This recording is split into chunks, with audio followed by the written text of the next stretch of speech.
happy to welcome all of you to the December 2024 edition of our monthly talk series. All of us are aware of the fact that Indian art is really ancient and definitely predates most of Western art.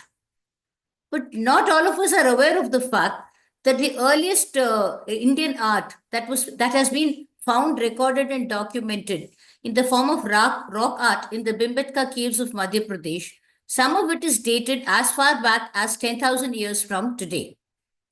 However, when it comes to grouping and classifying Indian art, we essentially follow the Western chronology, and accordingly, Indian art is grouped under ancient rudimentary, early classical, Renaissance and Baroque, a mannerism, decline, and so on. The pinnacle of Indian art is, however, with the classical period, which coincides with the rule of the Guptas.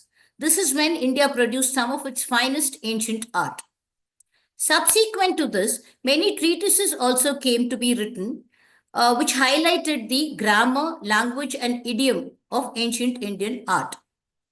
We can see echoes of these principles in the paintings, not only of the ancient art that preceded these treatises and followed them, but even in modern Indian art.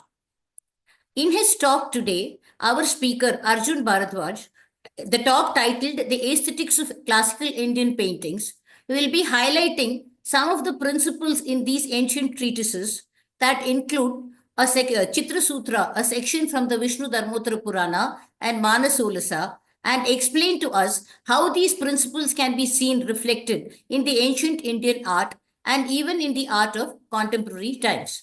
A warm welcome to you, Arjun. Before we move on to the main program, I'd like to give you a brief introduction about Tamil Heritage Trust, which is our organization, especially for the benefit of those who might be joining us for the first time today.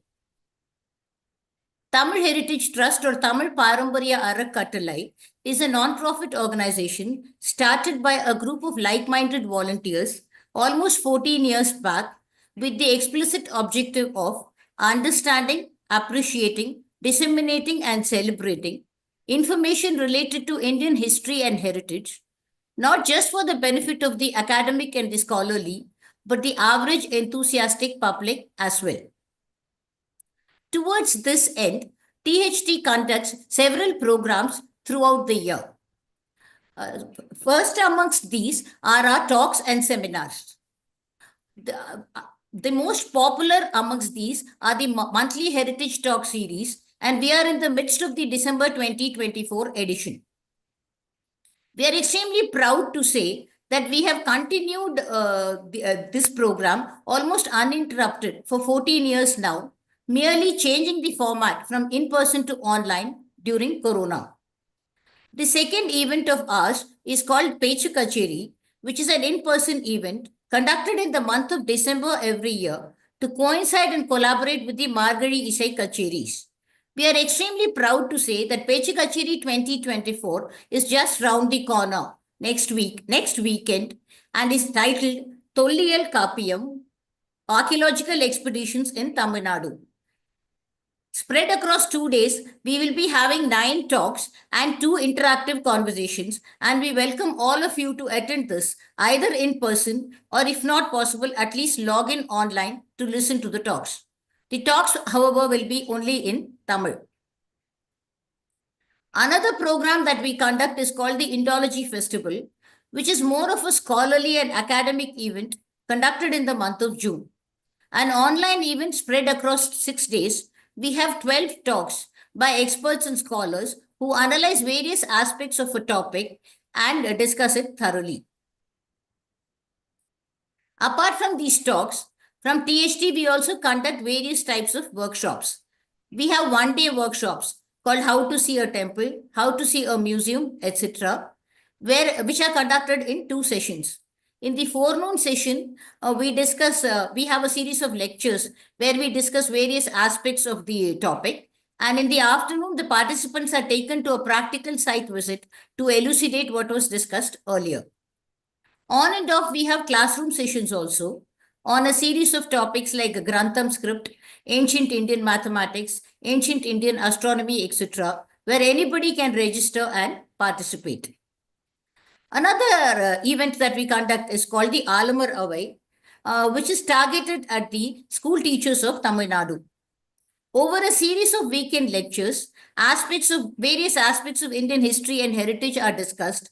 The idea being that these teachers take it back to their students, thus further spreading awareness.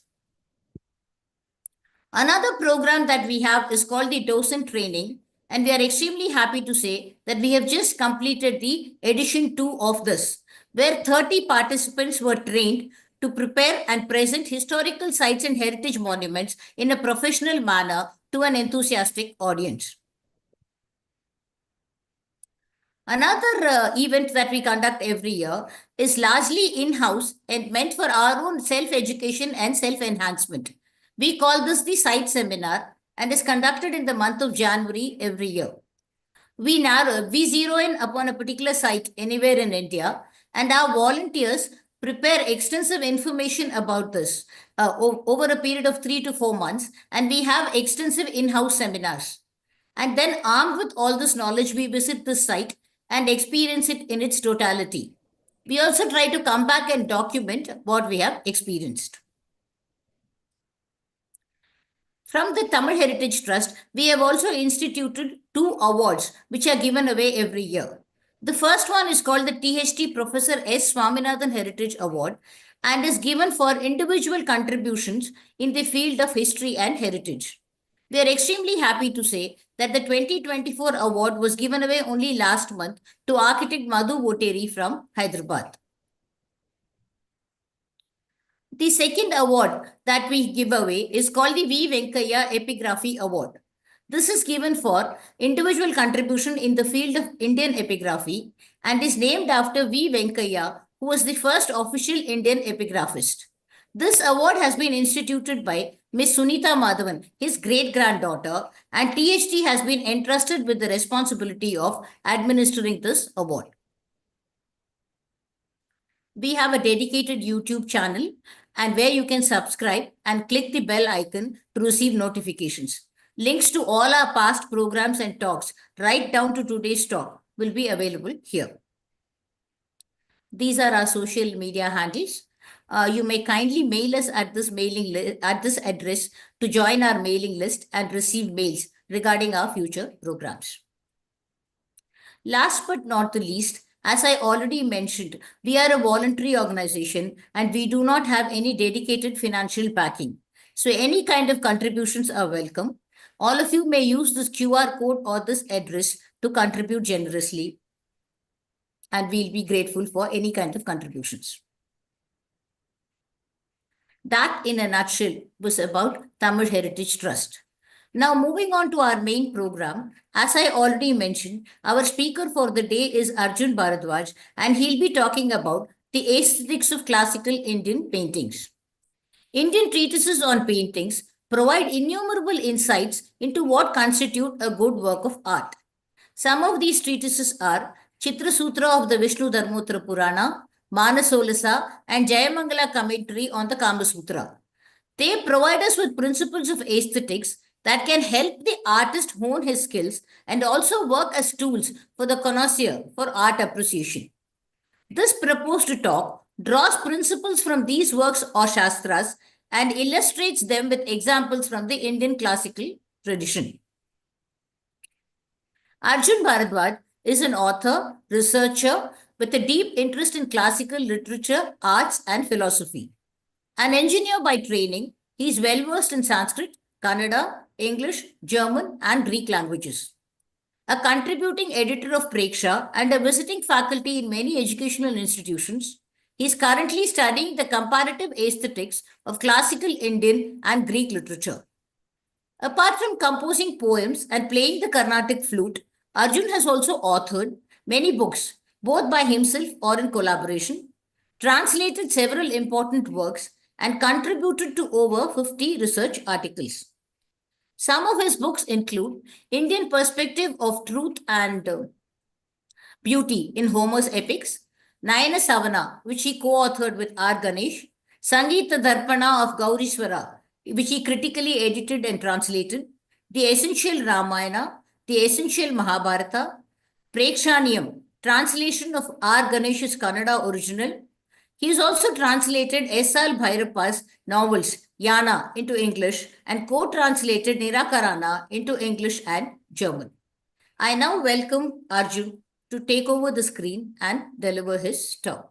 Over to you, Arjun. A very warm welcome to you once again. Thank you. Thanks a lot, Gauriji. May I share the screen? Just give me a moment. I'll share and I'll then begin.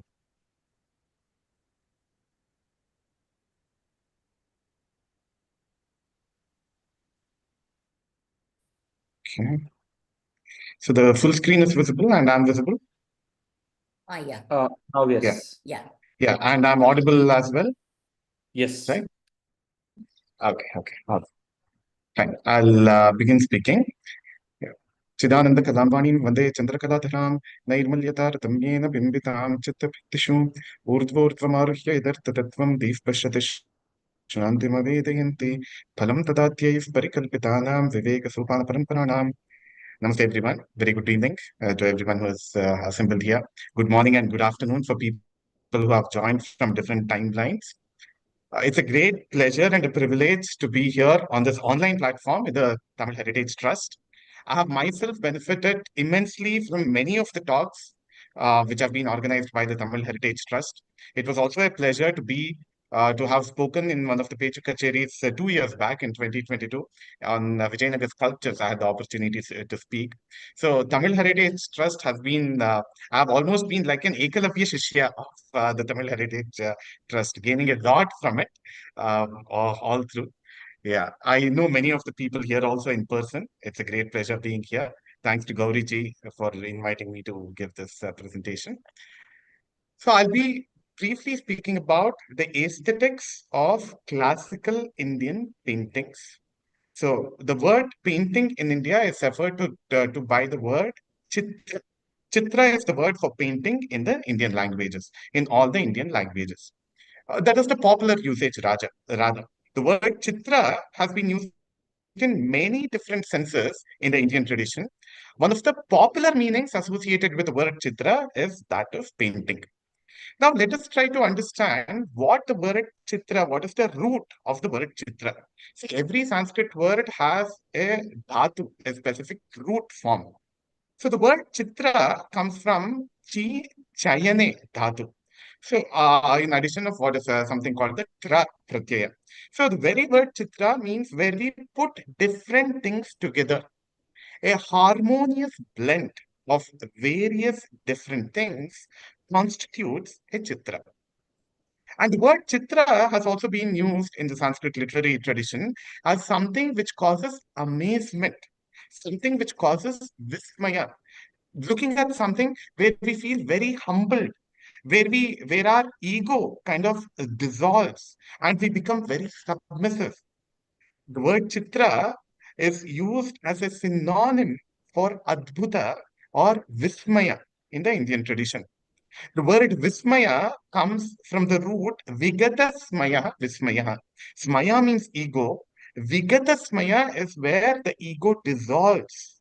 So the very word chitra is also connected with the dissolution of ego, something which causes amazement, something which causes surprise, something which causes wonder. So that is the root meaning of the word chitra. There are many different treatises which speak about painting and sculpture in the Indian tradition. I'll just list a few treatises which speak about the painting, the aesthetics of painting. One of the earliest available treatises is the Chitra Lakshana of Nagnajit, which belongs to the early Gupta period. So it's about from the 2nd or the 3rd century of the Common Era. So that's one of the earliest available treatises. So the entire text, the original Sanskrit text, is not available to us today. But however, interestingly, a Tibetan translation of Chitralakshana is available, and that has been translated into German and into English, etc. So I've gone through that work as well. So that is one of the oldest available treatises which speak something connected to painting and sculpture. The Kama Sutra of Vatsyayana, which is usually dated to the 4th or the 5th century, is the Common Era. There, The Kama Sutra speaks about 64 different forms of art. There we have a few forms of painting mentioned as well. And Jayamangala, which is a commentary on the Kama Sutra, that speaks about 6 parameters or 6 limbs of painting. So I'll be speaking about that today. I'll be focusing a large part of my lecture on the Jayamangala as well. Brihat Samhita of Varahamihira. So Varahamihira was an extraordinary scholar, a polyglot and a polymath. And in the Indian tradition, writing of encyclopedia has been there from times immemorial. One such extraordinary encyclopedia is that of Varahamihira, which is called Brihat Samhita. The very word Brihat Samhita shows that it is very expansive and all-inclusive. It speaks about many different aspects of life, the construction of town, the Dharmashastra, the Arthashastra, as in the administration at the level of the community, the administration at the level of a household, the values that need to be pursued by the individual at the level of the family, etc. So there are many different topics which the Brihat Samhita speaks about. Among the various topics, one of the topics is it touches upon sculpture and painting. The Chitra Sutra, which is a segment of the Vishnu Dharmottara Purana, which is usually dated between the 6th and the 10th centuries, that is between 500 of the Common Era to 900 of the Common Era. That again is a very interesting segment of the Vishnu Dharmottara Purana. I'll be drawing principles from there as well. Sabarangada Sutradhara of Bhoja, that belongs to the 11th century. There we have some elements connected with painting. Aparajita Prekshaa of Bhuvanadeva, that is a very interesting text on temple art and architecture. There again we get some insights into painting. Manasollasa of the king Someshwara. He belonged to the Kalyana Chalukya Empire. He was one of the kings of the Kalyana Chalukya dynasty. And he has written another encyclopedia, so that is called Rajamanasollasa or Abhilashitartha Chintamani. It's a fantastic encyclopedic work again. There again, he speaks about many different kinds of paintings and many techniques of paintings. The Panchadashi of Swami Vidyaranya, it has a Karana called the Chitradeepa Prakarana, where he takes examples from paintings to illustrate Advaita Vedanta principles. See, this is about in the 14th century. So by then, we get to know how important painting was in people's lives and how people had constantly got the connect with classical paintings, and that has been used to illustrate different Vedantic philosophical principles, spiritual principles in this Panchadashi of Swami Vidyaranya. And there are quite a few other texts, the Chitra Lakshana, which is a chapter in the Shilparatna belonging to the 16th century, that also speaks about paintings. Now, a little bit more about the word Chitra. I said that the fundamental meaning of the word Chitra is something which causes amazement, something which makes you become wonderstruck. And it also comes from the root chi chayane, which means a harmonious blend of various parts, of various elements, of various dimensions. So that is the root meaning of the word Chitra. Now, in different treatises, the word Chitra has been used to mean slightly different things. For instance, in the Chitra Lakshana of Nagnajit, this is just a technical detail. In the Chitra Lakshana of Nagnajit, the word Chitra has been used to mean sculpture. Sculptures are known as Chitras. That is complete three-dimensional sculpture was called Chitra in the earliest available treatise on sculpture and painting, which is the Chitra Lakshana of Nagnajit. A sculpture, a three-dimensional sculpture is called a Chitra. A relief sculpture, like what you would see in the Mamalapuram, in Mahabalipuram, the Bhagiratha Tapas that you see there. Well, it has been highly debated if it is Bhagiratha Tapas or Arjuna Tapas, whatever it is, that relief sculpture that you see there, that is called Chitrartha, Artha Chitra or Chitrartha, because it is something in between a painting and a sculpture. It's a transition between a painting and a sculpture. So Chitra is referred to as sculpture. The word Chitra is used to refer to sculpture. Chitrartha is being used to refer to relief sculptures. And Chitra Bhasa, Abhasa of Chitra is the term used to refer to paintings in the earliest available treatise, which is called Chitra Lakshana of Nagnajit. So Chitra Bhasa is the term which he uses to refer to paintings. See, now this goes with the fundamental meaning of the word chitra. Like I said, chitra is something which causes amazement. It makes you gives that wow feeling. It gives that adbhuta rasa. So when you look at a sculpture, a three-dimensional sculpture, immediately you're awestruck and you're amazed that something like that can be created out of stone, something human-like or something which is beyond the human dimensions and human proportions. It can be created. So therefore, the sculpture itself was in the earlier texts referred to by the word chitra.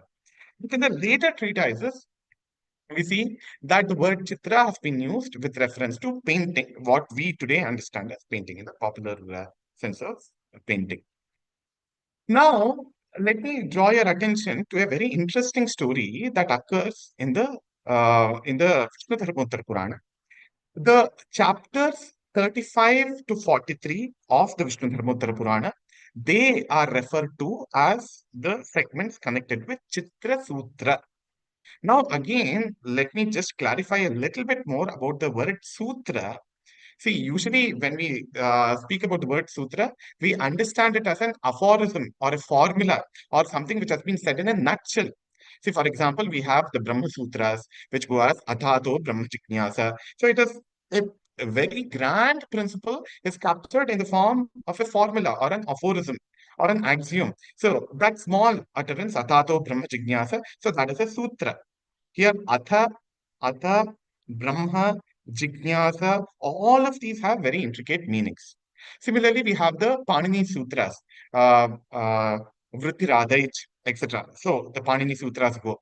So usually when you hear the word sutra, you would start imagining that these are formulae kind of principles which are given. But however, in the Vishnu Dharmottara Purana, the word Chitra Sutra is almost like a misnomer because it is not in the form of sutra, but it is in the form of shlokas spread across 9 adhyayas, starting from the 35th to the 43rd one. It is not in the form of small aphorisms like I just uttered, Athato Brahma Jignasa or Vritti. Instead, it is in very detailed, descriptive manner. That is what the Vishnu Dharmottara Purana gives. So, chapters 35 to 43 of the Vishnu Dharmottara Purana, it speaks about aesthetics as paintings. And right before these chapters, there's a story connected with the origin of painting and the interconnected of different forms of art. See, in the Indian tradition, it's also natural to have treatises, Puranas, Shastras structured in the format of a conversation between students and teachers. It's very natural for Indians to constantly keep on asking questions and the teacher to constantly answer it. So the Mahabharata is structured as a conversation between Sauti and the Saunakadi Maharshis. Similarly, the Bhagavad Gita which is a part of the Mahabharata, is a conversation between Arjuna and Sri Krishna. The Natya Shastra of Bharata Muni is a conversation between Bharata Muni himself and his students. So similarly, the Vishnu Dharmottara Purana is a conversation between King Vajra and sage Markandeya. King Vajra is none other than the great grandson of Bhagavan Sri Krishna. He is the great grandson of Sri Krishna. He has a conversation with the sage Markandeya. King Vajra wishes to know, tell me, he asks the following question to sage Markandeya. He wants to know one means. What is that one prakriya or that one process which will ensure joy here and hereafter? We see, all of us want to be happy. All of us want to be joyful. All of us want to have a happy death, and we also want to have a happy afterlife. See, this is one of the fundamental feelings that every human being has. Nobody wants to be unhappy. Everybody wants to be happy. So King Vajra asks, what is that? Tell me a technique, tell me a process by which one can gain happiness here and hereafter, iha and para. What will give us joy? So that is what Vajra wishes to know. So then sage Markandeya says, Devata Puja, Devata Radhana, that is what will give you happiness here and hereafter. So then Vajra asks, how do I perform Devata Puja? So he says, you'll have to make Pratima of the divine or Vigraha of the divine. See, the very word Vigraha is beautiful. Uh, in fact, the word idol or statue does not capture the spiritual meaning, which is captured by the word vigraha. Vishishtataya gruhyate iti vigraha. The very word vigraha is very meaningful. Vishishtataya gruhyate. So, a vigraha or a murti of divinity is something which specially captures the infinite principle of the Parabrahman. So, the divine in the Indian tradition is something which is all pervading, all encompassing. That has been brought down to measurable dimensions for our benefit. So, vigraha is something which captures that infinite dimension of the divinity in finite dimensions. So, that is the meaning of the word vigraha. So, the sage Markandeya says, through vigraha radhana, through worship of murtis, through puja to murtis, you can gain joy here and hereafter. So then Vajra asks, then teach me the art of image making. Teach me the art of making pratimas or images, vigrahas or murtis. Then sage Markandeya says, if you want to learn art of making images, that is sculpture, you'll have to understand painting. So King Vajra says, teach me painting then. So then Sage Markandeya says, if you want to learn painting, you'll have to learn dance. Because through dance, you will understand different proportions of the body, the weight shift in the body, the expressions of the body, etc., the correlation between the different parts of the body, etc. You can understand by understanding dance. Then King Vajra says, teach me dance. Then Markandeya says, no, no, no, I can't teach you dance. You'll have to understand instrumental music to learn dance. So you'll have to understand tala, you'll have to understand raga, etc. So Vajra, see, one is leading to the other. So he says, teach me instrumental music. So Sage Markandeya says, to learn instrumental music, you'll have to learn vocal music. So then Vajra says, teach me vocal music. So then Markandeya says, to learn vocal music, you'll have to learn languages because music always comes with lyrics. So to understand the lyrics, yadeva jaya kroti sa eva viryavattaram bhavati. You'll have to understand the lyrics and then utter it and then sing it. Only then will you get joy here and hereafter. So you'll have to understand literature.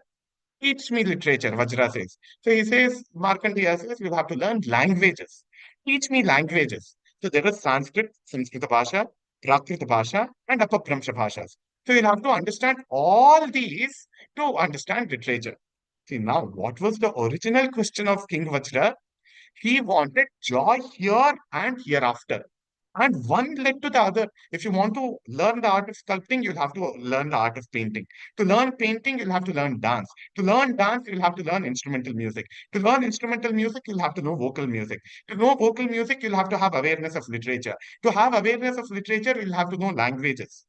So here, the sage Markandeya is trying to point towards the interconnectedness of different forms of art. One art form is connected to another art form. All of us know how the dance movements they translate into sculptural poses, and how the body mechanism in dance that translates to the images in painting. Each one is connected with the other, and the Vishnu Dharmottara Purana provides holistic aesthetics of all these combined forms of art. See, in fact, the Natya Shastra also speaks something similar. Natyanam, natat shilpam, nasa vidya, nasa kala, nasau yogo, natat karma, natyesmin yenna drishyate. Natya or a drama, which includes dance, is a holistic form of art where different principles merge together. Many streams of knowledge, many different forms of art come together in making drama. So, in the Indian tradition, all the arts have been treated in a holistic manner. There are combined principles of aesthetics connected with all forms of art, and there are independent grammatical rules for the particular form of art. So that is how it has been done in the Indian tradition. So this story tells us the interdependence and interpenetration of one art over the other, the interlinking between the different forms of the art. So it is true at the level of the content, the form, and the technique. At all different levels, literature, which includes poetry, drama, etc., literature, dance, music, sculpture, painting, all of them are linked with each other. So that is what we get to know from the early parts of the Vishnu Dharmottara Purana. Now, let us directly delve into the aesthetics of paintings and what are the six fundamental principles which constitute the different forms of painting, different aspects of painting.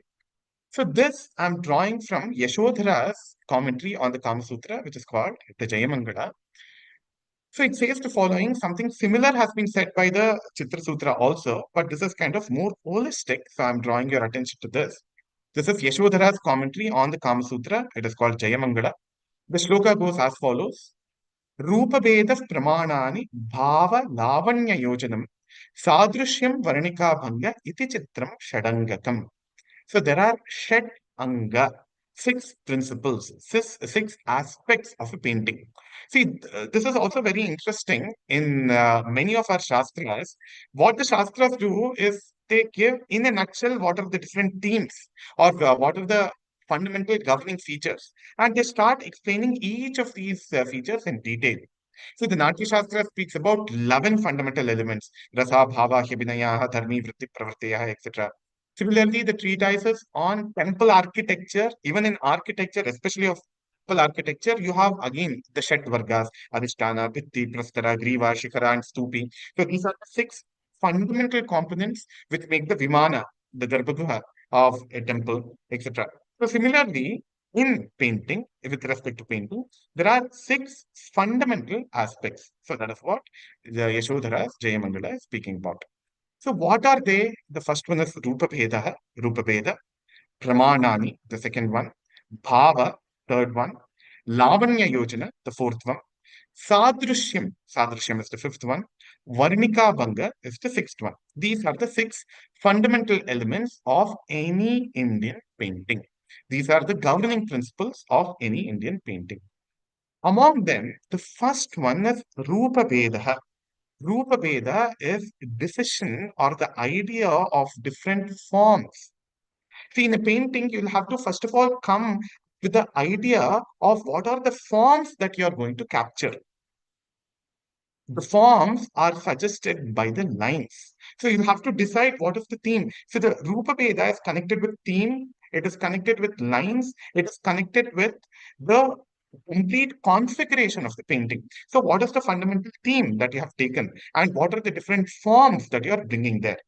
So Rupa Veda is like the itivritta in a drama. See, itivrittam hi natyasya shariram ityuchyate, it is said.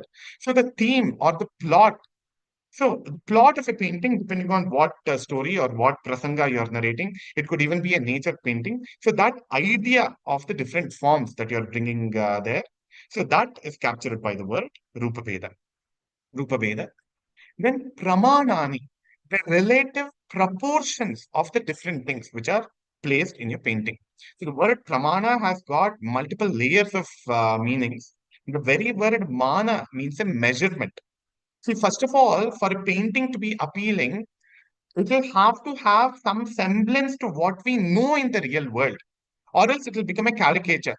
What should be the measurement of the head? What should be the measurement of the eyes? What should be the measurement of the chest? What should be the measurement of the entire body, etc.? So that is one aspect of pramana, where we are doing the mana meya prakriya. So we are taking into consideration the different aspects of measurements so that the painting becomes relatable.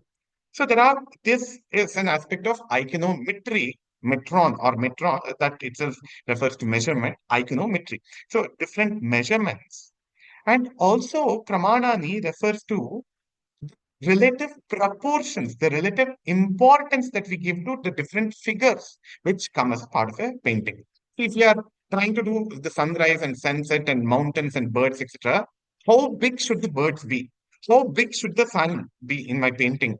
How how much in a distance should my mountains be? If there should be a house or a river, etc. See, this is what all of us started off when we were child. So we have a three-dimensional idea of what should be the final product and how I accommodate my complete image, what amount of importance I give to the different aspects. That also comes in the concept of Pramanani. Pramanani is also connected with the mixing of colors, as in to produce different kinds of colors, you'll have to use different fundamental colors in different combinations. The Indian treatises, they speak about four fundamental colors: red, yellow, green, black, and white. So red, yellow, and green, they are fundamental. Black and white, they are kind of the shades. So now, in what pramana, in what proportions should I mix or blend different colors? So that is also kind of captured in pramanani. It's not just the sizes of the different constituent parts.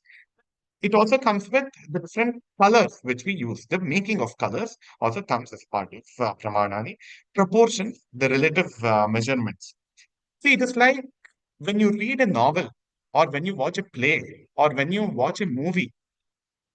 When you watch a movie, you get to know who is the main hero because of the importance given to him there, the amount of time that the camera spends on this particular character, or the amount of conversation that is associated with this particular character, or the amount of time he speaks. So, based on that, we get to know who is the primary character and who is the secondary character. So a painter or an artist should have this ability to kind of bring the audience's focus on the primary aspect there. That is also kind of connected with pramanani, the relative proportions of the different figures, the different elements which constitute a painting. So that is pramanani. Bhava. Bhava refers to the emotional aspect.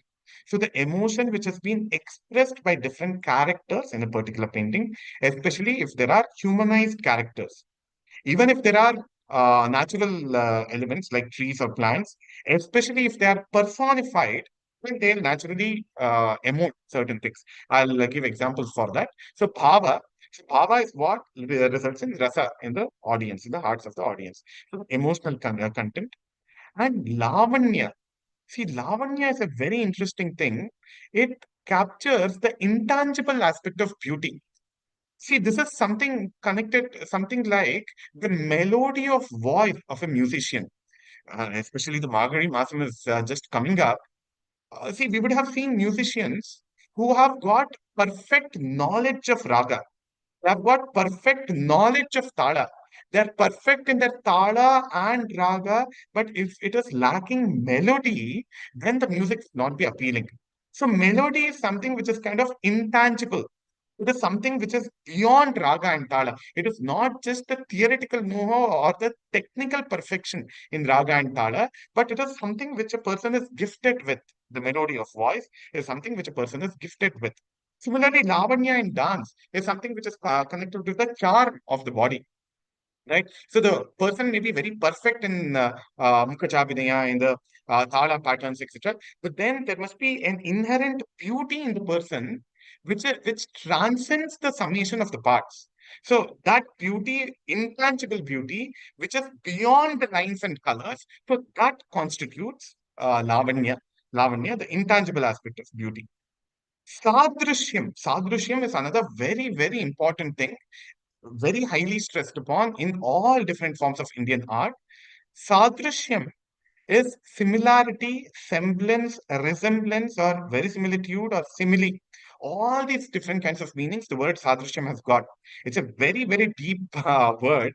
Anyway, let me just say this.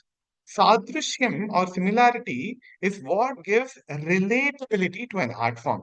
See, when we look at a painting, when we look at different shapes in the painting, it must be recognizable to us. See, I can't make an image of a house and ask my people to imagine that to be a deer, right? So, deer in a painting should resemble what is the common man's conception of a deer. A house in a painting should at least have some semblance to whatever is the common man's perception of what a house could be. So it must have those basic features which is not defeating or eating upon or overriding the community consciousness. So that is sadrishyam. So resemblance or semblance to the real world experience. See, connectivity to an art form comes when we are able to relate it to our own life and our own experiences. See, that is what happens with any classical work of art. Just look at the Ramayana and the Mahabharata. When you were a child, when you heard those stories, you would have understood it in a certain way. As you grow up, the more experiences that you have in life, the epics, the Ramayana, the Mahabharata, the characters, the events there become more and more relatable because you would have undergone certain similar situations in your own life. So life experiences should kind of have a semblance to what the art is kind of projecting or portraying. So that is connected with the word sadrishya. Another very important aspect, this is sixth aspect, is either Vartika Bhanga or Varnika Bhanga. Vartika Bhanga is the skill in the brush strokes and the pencil strokes, or the different media which has been used for making a painting, the different kinds of strokes. So that is Vartika Bhanga. There's an other reading which is Varnika Bhanga. This is a very interesting reading.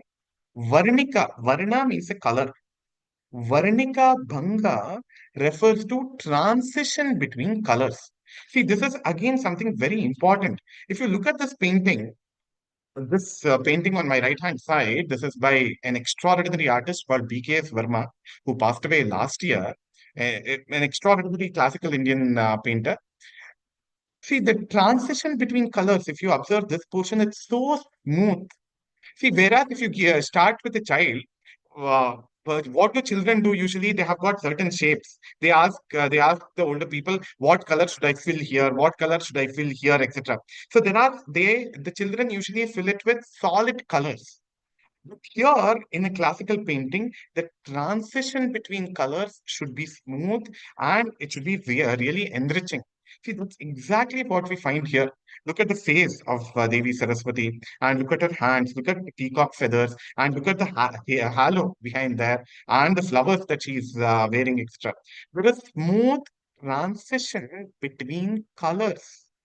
This is also connected with the light and the shadow effect. From what angle is the light being perceived to be falling on the painting, and where is the shadow seen? So that is also kind of captured through the word Varnika Bhanga. See, the Varnika Bhanga has a parallel, can be seen as a parallel to Gamaka in music. See, music or raga is not just a set of swaras, but the transition between the swaras is also very important. So that is gamaka. Gamayati iti gamaka, something which brings dynamism, something which brings beauty to music is the gamaka, the transition between the swaras.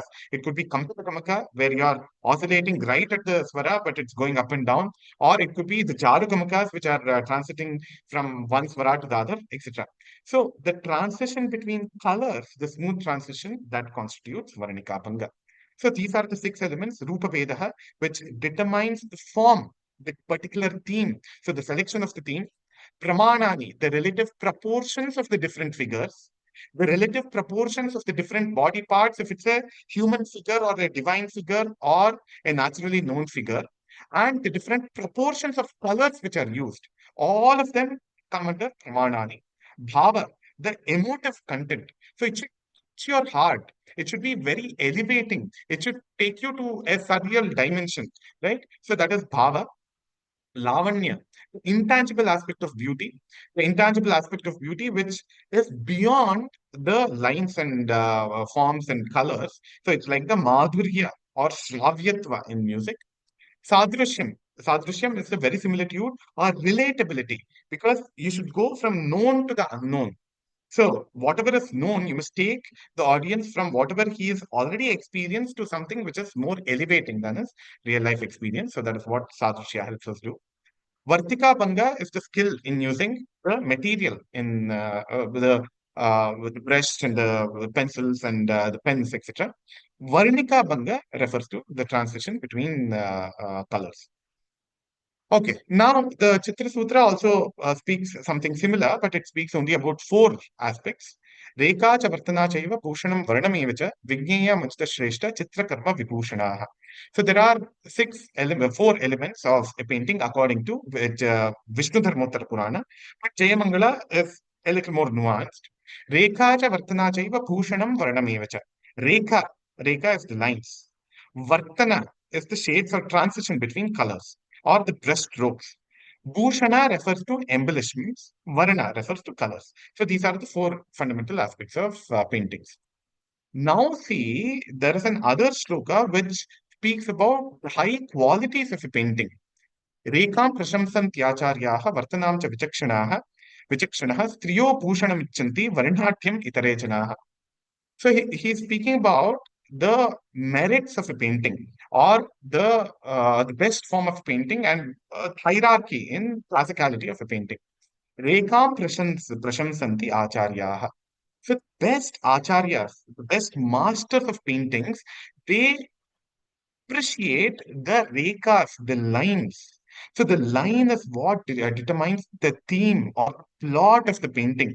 So if plot is good, your imagination is good, and pramanas, the relative proportions of different figures is good, that itself has an elevating effect.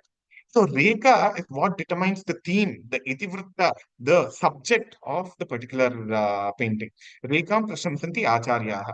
The most well-learned people, they look for the rekas. What is the theme? What is the suggestion in the particular painting? Rekam prashamsanti acharyaha. Vartanam cha vichakshanaha. Vichakshanaha are the people who have got a keen eye, keen sense of observation. They appreciate the vartana or the brush strokes of the transition. So, in techniques, the technique is observed by very sharply oriented connoisseurs. Striyo bhushanam ichanti. So, here he is saying women just get flabbergasted because of the dazzling and the shiny elements of a painting. They don't go into the deeper aspects, the subtle emotions or the subtle suggestivity or the spiritual element, but they get enamored by just the external embellishments. So they don't go internally, the inward aspect, the more subtler aspects of a painting. Striyo bhushanam ichanti. So by the way, this is not any kind of gender bias or anything. So that mentality where one is appreciating only the external embellishments and losing up upon the internal charm. So that is kind of classified as traina here. Varnadyam itarechnaha. So the common men just say that, oh, this is a beautiful color, and I want a colored sari like this. I want a colored dress like this, etc. So Varnadyam, just splash of colors, just throw of colors. That is what common people enjoy. The best kind of painting is what has very subtle lines and lines dissolving into colors. So what we see here, for example, in this B.K.S. Verma's painting. Okay, now uh, coming to the contents of the Chitra Sutra itself, there's a story connected with the origin of painting. The story of the origin of painting, it is connected with the birth of Urvashi. So I'll very briefly speak about how painting originated according to this particular story. There are many different stories connected with the origin of painting, just like there are many different stories connected with the origin of Natya, which is drama. Many stories are there connected with the origin of painting. So apparently once in Badrikashrama, in Badri, in the Himalayan region, Nara and Narayana Maharshis, they were performing tapas, and 10 different apsaras came and they started distracting them. Nara, he got distracted, but Narayana Maharshi was very focused in his tapas. So to teach them a lesson, to teach all these apsaras a lesson, Narayana Maharshi, he took a mango. With the mango, he drew an image of an apsara on the ground. Some of the versions say, some of the versions say that he drew the image of the apsara on his thigh. So the apsara who was born that way was Urvashi. Uru itself means thigh. The lady who was born out of the Uru, that is the thigh, is Urvashi. Urvashi was born, and she was much more beautiful than the real apsaras. So this is kind of hinting, that story is kind of hinting that the artwork, in many of the cases, it is more beautiful than reality. It is an exalted imitation. We are exalting life itself. So artwork of Narayana Maharshi was much more beautiful than the real Apsaras. So the real Apsaras felt humiliated. Their ego, their superiority complex, that got dissolved. Okay, anyway. So I said that there are the chapters 35 to 43, which speak about paintings, the aesthetics of painting. So the chapter 35 speaks about the origin of the painting. The chapter 36 speaks about the iconometry of the masculine images. 37 about the iconometry of the feminine images. 38, the Pratima Lakshana, now for idol making, that is Pratima Lakshana, that is Vigraha. Warnings in case of any kinds of transgression of the prescribed measurement. So this is kind of very important in the Indian tradition, especially when you are making a Devata Murti. In each of those measurements, there are these things called Dhyana Shlokas. Each of those measurements have a significance, and any kind of transgression of those measurements can have very detrimental effects on the society. It is also connected with the psychology of the people.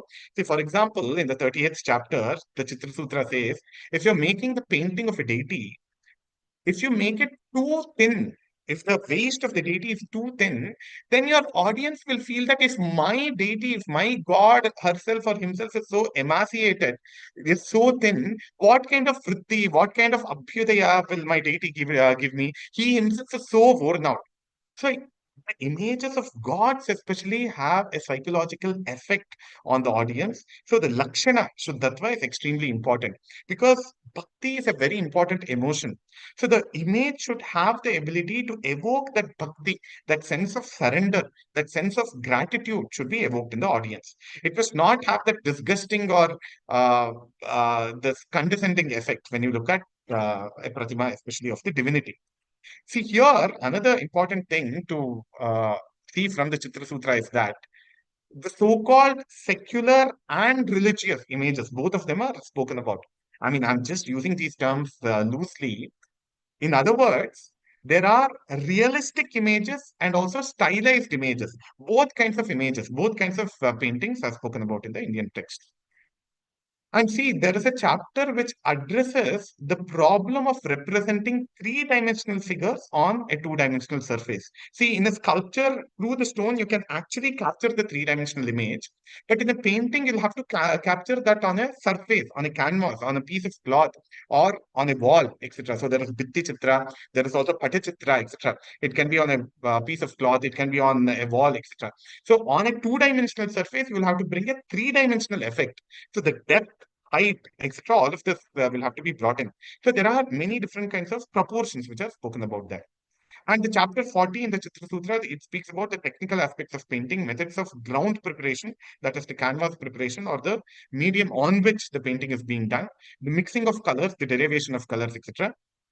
And they also speak about four genres of paintings. One is Satya, Deshika, Nagara, and Mishra. I'll soon speak about it. Rupa Nirmanam, it also speaks about iconography. How do you depict kings? How do you depict seasons? How do you depict ministers? How do you depict day, night, etc., representing time? See, usually painting is something which captures space, but through space you'll have to indicate time. So how do you do that? So that is what the Rupa Nirmana speaks about. And Shungaradi Bhavakatanam, so Chitra Rasas, connected with the different kinds of impersonal emotions which can be evoked from a painting. Now, let me just briefly give an overview of what are the kinds of principles associated with making of divine images. So there are some beautiful verses connected with that. The Chitra Sutra itself runs to about 600 verses. So just one principle which is spoken about in the making of divine images is that Rishayas Pitaraschaiva Devatascha Naradhipa Swaprabha Karya Dyutimantaha Tataivacha. So the image of a divinity should have that inner radiance, should have that inner brilliance. Dyuti should be there. And they must have that prabhavali, they must have that halo behind their head. So that's one thing. This is again a very beautiful image by B.K.S. Verma. स्थानैर अनेक करणैः स्थिरभूमि लम्बैः कार्यं तदेव सुकुमारं जिह्मरेकम्. So this verse is trying to say that sthira bhumi lambaihi. So what is called the plumb line or Brahma Sutra. So this is again very important even in sculpture, very naturally for indicating the body balance. So maintaining that plumb line or the Brahma Sutra, which is kind of the middle portion here, that middle line, so that ensures that the image is all rounded and well balanced. See, especially when we look at the image of a divinity, we must not get the impression that the divine is almost slipping or falling away or limping or whatever. The image of the divine should kind of evoke confidence in the audience that if I pray to this divinity, I'm going to be blessed with whatever I desire or whatever I deserve, etc. Right? So that Thira Bhumi Lambaihi, that strong plumb line and the symmetry there, that is important. See, symmetry does not mean just mechanical symmetry.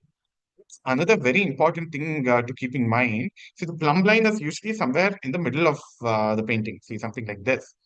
But then it is not absolutely mechanically symmetrical. It's asymmetrical. It's not almost like a lateral reflection or whatever, lateral images, one reflecting onto the other. It's not that way. But the entire canvas should be, every part of the canvas should be contextualized. There must be some purpose for everything that you have done there. So every part of the canvas, every line, every color that you use, you must be accountable for that. So that is the concept of symmetry in the Indian tradition. Anyway, sthanaihi aneka karanaihi. See, this is again connected with dance. So a painter will need to know the different karanas. Karanas are movement phrases in dance. See, what BKS Verma has captured in this image is a moment of a movement. Moment is a movement called the Parshvajanu, probably. That Karana from the Natya Shastra. So that has been captured in this image of Devi Saraswati. So that weight shifting, the body structure, all that will have to be kept in mind, especially for the divine images. And see, the Chitra Sutra and the Indian tradition in general, it gives us the liberty of imagining newer images of deities. See, it's not that it must be based on whatever is already existing in the popular role, popular consciousness. See, this is an image of Devi Kaveri, which has been done by an extraordinary artist from Mysore called GLN Simha. See, the Devi Kaveri, there's no image ever available, but he has imagined it in a particular manner, and he has also based his image on the Chitra Sutra. So, plumb line, the Brahma Sutra is very clearly visible here. But see, he has also adopted a regional style. Look at the sari of this Devi Kaveri. She is wearing a Kodava kind of sari. See, the river Kaveri originates in Coorg, and she is a local goddess there. So therefore, she has been clad in that particular manner. Atha shesheshu gatreshu devaha syuhu loma varjitaha. See, this is another important stylistic feature of Indian paintings. Divinities, their bodies, the body of the divinity usually does not have hair. There's no hair on the body of divine images. There is hair on the body of human images and apes and other kinds of beings. So one exclusive feature of the divinities is no hair on the body. And prasanna vadana nityam tatacha smita drishtayaha.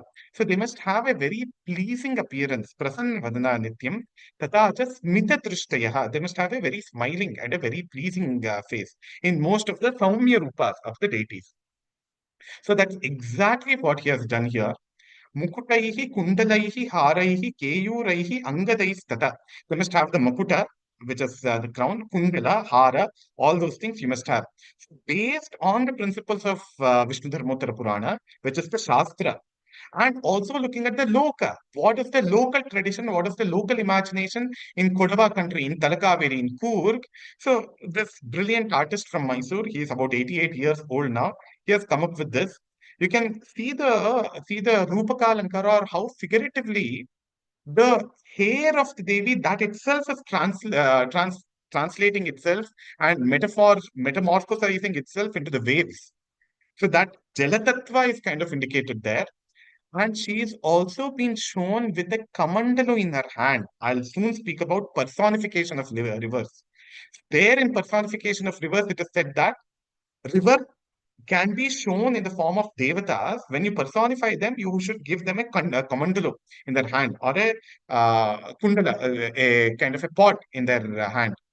Look at the Karna Kundalas here. Makara Kundalas have been given, again indicating the aspect of the Jalatattva, fish being present in water, etc.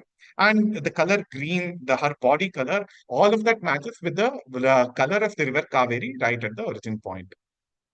And now, just running through it, I have very little time left and a lot to cover. There are different kinds of principles which are connected with depicting three-dimensional postures in two-dimensional whatever canvas. Rijvagata, the principles connected with doing a frontal image. Ardharju, a frontal image, which is slightly turned. Sachi Kruta, which is averted. It is the image is plain in the front, but the eyes are turned elsewhere. Adhyartha Lochana, which is 1.5 eyed. See, if you look at this Vamana image here, this is by a fantastic artist called Babu. He was also an illustrator, a magazine illustrator. So, Adhyartha Lochana, see, one eye is of the proper dimension. Other one is half the dimension. By doing that, you will get that kind of some 45 degrees view. So for that kind of a profile, what are the kinds of dimensions you'll have to keep in mind? What the dimensions the painter will have to keep in mind? So that is what is indicated in these segments. One other thing to see from this particular painting is that the Varnika Banga, which I spoke about, that is absent. He has just filled solid colors in each of these shapes. But Varnika Banga, which is a transition between colors, smooth transition across colors, like the Gamaka in music, that is also hailed as one of the exquisite features of Indian paintings. Anyway, Parshvagata is the profile view, Paravritta is something which is turned away, Prishtagata is the back view, Purovritta is turning towards the back, the body towards the back, but the face turned towards the front. Samanata is something which is completely bent. So different kinds of configurations, different kinds of body postures, how to capture it in a canvas. See, this kind of a painting, what we see on the left is by G.L.N. Simha. It is from the Vishnu Sukta series or the Purusha Sukta series, I guess. Here it's the Parshvagata, the side view, the side profile view has been captured. So the other eye will naturally not be visible and only one eye will be visible. So there are principles connected with this. See, this is Purovritta. This is this one on the right side, very famous image by Ravi Verma. This is Shakuntala with her Sakhis, Anasuya and Priyambada. Her body is kind of turned backwards, but her face is turned towards the front. So this kind of configuration is Purovritta. Purovritta. So all these principles to make this kind of a three-dimensional image and to make this kind of a body posture, the principles are given. Okay. Now, a few principles or rituals which need to be followed before the commencing a work of art. Brahmanan pujayitvatu swastivachi pranamya cha tadvidascha yatanyayam gurumscha guruvatsalaha. So again, in the Indian tradition, all the arts are sacred. It comes with a sense of gratitude. So you must express gratitude to all the renowned people in the society, the person who is patronizing the art, the person who has taught you the art, etc. So that's one thing. And another thing, this is very interesting. I have interacted with certain extraordinary artists, B.K.S. Verma and G.L.N. Simha, etc. All of them, whether they have read the Chitra Sutra of the Vishnu Dharmottara Purana or not, they have intuitively followed these principles. So what is it saying? This the 40th chapter, the 13th one. Prangmukho Devatadhyayi Chitra Karma Samacharet Shvetadra Shvetadra Krishna Bhi Vartika Bhi Yathakramam. So he must be sitting in a meditative posture, wearing white clothes, and he must be in white surroundings. This is a recommendation. See, that's also very interesting because especially when a person is conceiving a painting, he must go into a sense of dhyana and he must have only white colors around him. It must be only white shade which is surrounding him. He must not be disturbed by other colors surrounding him, especially when he is in an imaginative zone. If it is just an imitative painting or an imitative portrait, then of course it's a different thing altogether. But especially when he is conceiving a Devata image, so there are these dhyana shlokas, etc. So with that, he'll have to make the painting. If we're keeping that in mind, he'll have to make the painting. So this intense dhyana and inward journey to kind of put out the painting. So that's another thing recommended. Now, there are different kinds of paintings. Let me just briefly go through them. One is Satya, Daishika, Nagara, and Mishra. So Satya is naturalistic painting. Naturalistic painting is the painting of nature, for example, the sunrise, the sunset, the mountains, the trees, the plants, the birds, animals, and rivers, streams, fountains, etc. Whatever is seen in nature. So that is one thing, Satya. Or it could even be portraiture. Portraiture has been seen in the Indian paintings from times immemorial. See, back in the Ramayana, we hear about paintings. In Bhasas, Natakas, in Swapnavasavadatta, which belongs to the early centuries of the Common Era or late BCEs or the early CE, we get ideas about portraiture, where Vasudhatta and Udayana, their portrait had been done. So we have a lot of literary evidence about portraiture.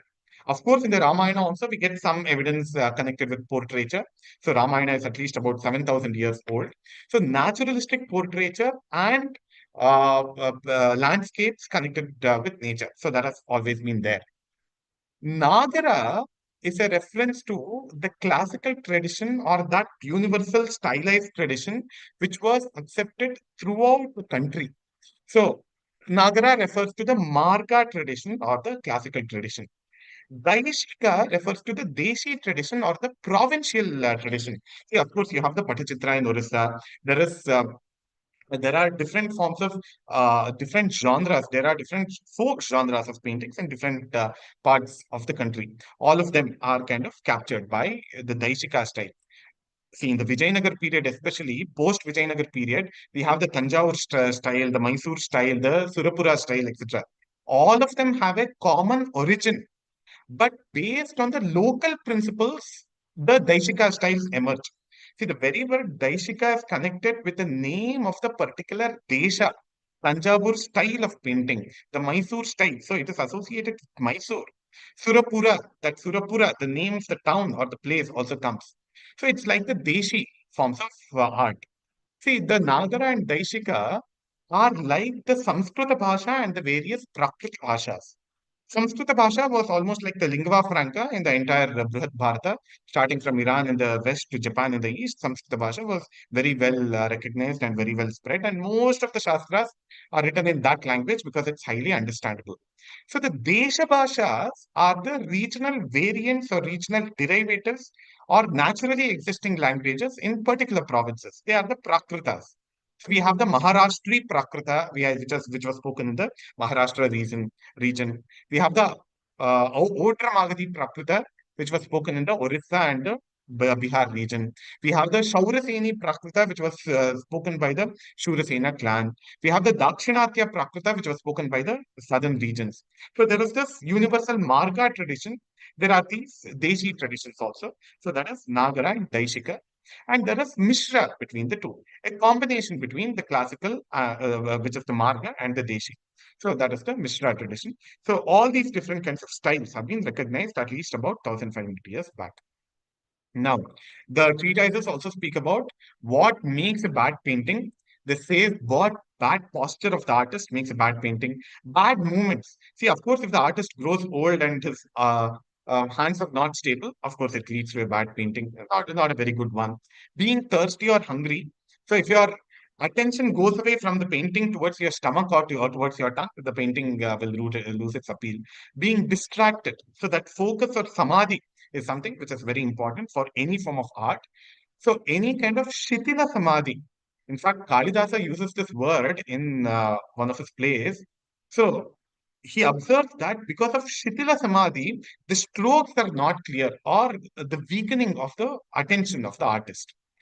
And now demerits of a painting, lines being too thick or too thin, that's one thing. Crooked lines where the lines are not stable, lack of variety, oversized eyes and lips and cheeks, unless it is a caricature.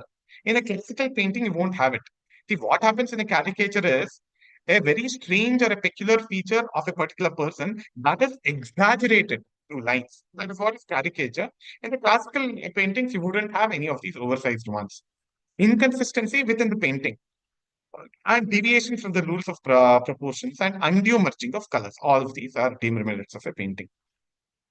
Now, there are different details. I'm just giving almost like a menu card what is available in the Indian treatises on paintings. The Chitra Sutra, the 42nd chapter, it speaks about the features, how to depict a king, Gandharvas, Daityas, Dhanavas, Brahmanas, Vidyadharas, Kinnaras, Rakshasas, Yakshas, Pishachas, Pramataganas, they are Shaivaganas, Nagas, Vaishnavaganas, and commanders in chief, foot soldiers, archers, elephant riders, horse riders, doorkeepers, merchants, singers, dancers, old men, women, etc. All different kinds of people, their body structure, complexion, costumes, facial expression, emotion. Just imagine the effort put by the author of the Vishnu Dharmottara Purana. All of these will have to be captured through words. So you just said that a picture speaks more than a million words, more than 1,000 words. Now they have done the opposite thing to kind of protect the tradition or to pass on in a proper pedagogy. All these features have been captured in the verbal medium in the form of shlokas. And see, one more thing that the Shastras also give is the freedom of taking something from the nature. It is not very restrictive or prescriptive. So these are the recommended proportions for a successful painting. Then for other things, Drishtanam Sadrishyam Karyam, Sarvesham Avisheshatah, Chitre Sadrishya Karunam Pradhan Parikirtitam. So for other kinds of things, you can just take it from nature. Mountains and rivers, the sun, the moon, the seasons, leaves, the colors, etc. can be taken from nature itself. See, whatever is not commonly seen, see, every day you don't see kings. You never see Gandharvas, Daityas, Vidyadharas, Kinnaras, etc. They are all Puranic beings. See, of course, to them, to represent them, you'll need to have certain kinds of rules. How do you distinguish between a Vidyadhara and a Kinnara? How do you distinguish between a Kinnara and a Rakshasa? So for that kind of stylized aspect of a painting, you'll need all these defining rules. But whatever is visible to the naked eye can take it from nature. So that is what the Chitra Sutra, of course, naturally recommends. Another very interesting feature of the Indian painting is the stylization. One aspect of stylization is personification. And this is something which is not prevalent in the Western painting, especially starting from the Renaissance period. In the later Renaissance period, we find that personification as well. But in the ancient Greco-Roman tradition, that is in the pre-Christian tradition, we had personification as well. So, the Vishnu Dharmottara Purana speaks about personifying rivers. Rivers are not just as water bodies, but as beings like deities. The Nadi Abhimani Devata or Nadi Devata. Saritam Sasharirana Vahanani Pradarshayet Purna Kumbhakarah Karyaha Tata Namita Janavaha. See, I'm uh, bringing parallel to sculptures from the Gupta period. These two sculptures are from the Gupta period, and this exactly coincides with what the Vishnu Dharmottara Purana gives as the rules for personified rivers. Sarit means a river. Sa Shariranam, if you want to do it with a Sharira, Vahanani Pradarshayet. Show them with Vahanas. So, Makara Vahana is Ganga. Crocodile being the Vahana is Ganga. Kachapa or tortoise being the Vahana is usually Yamuna. So, you can see on the left and the right, Ganga and Yamuna are indicated. They are shown with Makara Vahana and Kachapa Vahana. Purna Kumbha Karah Karyaha. They must be shown holding complete water pots, filled pots of water. So showing the abundance of water. They are water deities after all. So river deities after all. So they are offering waters. And Namita Janavaha. So a curvature in their knee. So that also indicates the curvy nature of a river, the curvatures in the rivers. So that also has to be indicated by a bent knee. So this is what the Vishnu Dharmottara Purana says. And we already see that in the Gupta sculptures. And they also have these pleasant expressions on their faces. And the fluidy nature of the beings here, just like of water. So that is also captured. And see, he also speaks about personifying mountains. If you want to personify mountain as a being, Shailanam Shikaram Murni Darshayin Manujottama. So if you want to personify mountains, you can show them as beings, but on the top of their head, show it with some kind of shikara, some kind of peak on the top of their head. See, this is exactly what the BKS Verma has done. A very nice and happy mountain, which is looking at nature, and there is so much of flora and fauna grown upon the body of the mountain, and rivers naturally originate from the mountain. And they speak about many, many different things. The manner in which you can recognize, depict the sky, the night sky, the morning sky, earth, mountain, forest, river, palaces, etc. All these things are spoken about. And see the kind of detail, if you want to show the early hours of a night, if you want to show midnight, if you want to show later hours of a night, what are the different kinds of stylistic features you can bring in? Pragratre darshayet tatra tata chaivapi sarikam. if you want to indicate that your painting is capturing the early hours of night or early hours of darkness, then the stylistic element or what is called the Chitra Samaya convention in a painting is that you would show an Abhisarika. Abhisarika is a lady who is out searching for her beloved, for her husband. So an Abhisarika will have to be shown. If she is shown, then it indicates that it is an early part of night. So painting has its own language. Classical Indian painting has its own language. Depending on who or what is represented in the painting, one can get an idea of what time of the day, what time of the night, etc. it is. Rasas and bhavas, they'll have to be taken from the Natya-shastric principles. I won't go into detail. That's a fantastic concept in itself. Another point which we can take is the principle of Dhvani, which Anandavardhana in his Dhvanyaloka speaks about. See, like it started off my lecture with, um, all these art forms are linked with each other. Dance, music, includes instrumental music, literature, painting, sculpture, drama, all of them are linked with each other. Anandavardhana in his Dhvanyaloka, a fantastic treatise on the theory of suggestion. He speaks about Vastudhvani, Alankaradhvani, and Rasadhvani. Vastudhvani is where an idea is being suggested. Alankaradhvani is where a figure of speech is suggested. Rasadhvani is where an emotion is suggested. So those principles of dhvani or suggestivity, which Anandavardhana speaks about in connection with literature, they can be extended to paintings as well. They can be extended to sculpture as well. See, here there is so much of suggestivity here, right in this painting. So there is Alankara, there is Rupaka Alankara. See, the Abheda metaphor, the hair of this lady who personifies a tree, that itself is the branches. So the Abheda between the hair and branches that has been drawn.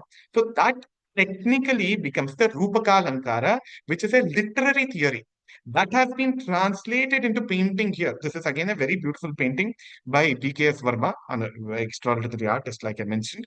So that semblance between the hair and the branches of the tree. And personification. The tree is being chopped by two humans, and the tree is bleeding blood.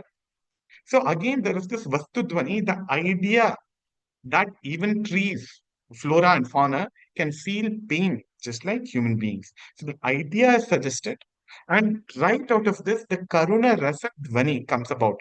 So the mother looks like she's hugging the child. The child is still growing up, but the mother is being brutally killed by these human beings, and she's holding the child out of Vatsalya, the Karunya, the Vatsalya, all that comes about. So Vastudhvani of the humans, they are faceless humans. If you humans chop the trees, you won't have a face to show to the society. So that's one thing. The Vastudhvani of you lose your face to the society, the shapeless or the faceless human beings here. And also the Vastudhvani or the idea that the trees experience pain that is seen through the blood which is oozing out and the blood color which here it has been done, right, on the trees which have been already chopped off. And also it's like this, if you see that image there, it's like the bodiless, a person, only the legs are remaining.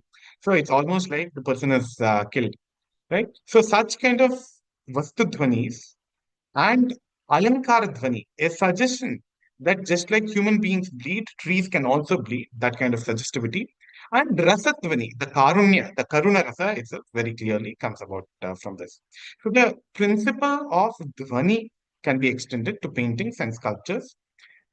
And see here, another kind of Dhvani, this again is by Dr. P.K.S. Verma. The idea was given, the idea for this is given by Shatabdani Dr. R Ganesh, with whom I'm writing a detailed book on the aesthetics of Indian paintings. We are culling out information from numerous different works and also from the local traditions, and we are coming up with a book. So it is Dr. R Ganesh who gave the idea for this painting, and it has been done, executed by P.K.S. Verma. So this is Devi Saraswati, the Nritya Saraswati. She holds a veena. The two ends of the veena, one end is the sun, the other end is the moon. And the Veena is represented by the 7 colors of the rainbow. The original is not available to us, nor is a very good image. So it's slightly a blurred image. The 7 colors of the rainbow. So it is kind of indicating that the Saraswati Tattva will remain as long as the sun and the moon remain. Achandrarka, as long as the sun and the moon remain, so long will the principle of Devi Saraswati, it will remain. And it is through this light that the Saptasvaras, which the Veena captures, they are indicated by the Saptavarnas of the rainbow. And she holds that Vidya, which is the topmost thing. She holds it even above her head. Vidya Gurunam Guruhu. It is something which is greater than a human. It is greater than the greatest of the gurus. So that superiority of that knowledge. So these are all the principles of Dvanya Loka, or that principle of suggestivity, which has been incorporated in the aesthetics of Indian painting. And we can also see that Hamsa, which is the Vahana of Devi Saraswati, that is going towards the feet of Devi Saraswati in a very humble manner. Hamsa represents Viveka, the sense of discernment. Sat, Asat Viveka, Dharma, Adharma Viveka. So, after getting all theoretical knowledge, it's also important that a person develops Viveka, what to do, what not to do, how to be and how not to be, what is temporary and what is permanent. So, that kind of Nirakshira Viveka, that is what is indicated by Hamsa. So, this Viveka should be subservient to knowledge, it should be subservient to divinity, etc. So, all these different kinds of elements are captured through the iconographic features of a particular painting. Of course, the Varnika Bhanga, the Rupa Veda, the theme, and the lines, all of them are kind of the classical aspects are very beautifully captured. Now, before I conclude, there is one important principle that the Chitra Sutra says: who is a great artist? A great artist is someone who can do the painting of fire. And the connoisseur, upon looking at the painting of the fire, he must feel the heat. So, such grand, so bright should be the colors that he uses. So, that is one of the principles that the Chitra Sutra says. And another principle that the Chitra Sutra says is that how do you estimate the merit of a painter? The painter should be able to accurately capture the difference between a dead person and a sleeping person. If he is able to do that, see, both for a dead person and a sleeping person, the eyes are closed. Eyes are the best expressions of emotion. When the eyes themselves are closed, still you will have to capture whether the person is sleeping and dreaming or if the person is dead. I have taken 2 examples, both examples of Ravi Verma. On the left side, it is of Ajavilapa. Aja, who is the grandfather of Rama. It is from the Raghuvamsha of Kalidasa. He loses his wife Indumati because a garland from the Mahati Veena of Narada that falls upon Indumati and she passes away. So this is the dead Indumati, the wife of Aja, who is seen here. So that is a dead image, the image of a dead person, Indumati. That is King Aja, Rama's grandfather, showing this Alapadma Hasta. See, the artist should have understanding of dance, the different hastas, the different body postures, etc. So Alapadma, that is what Aja is showing.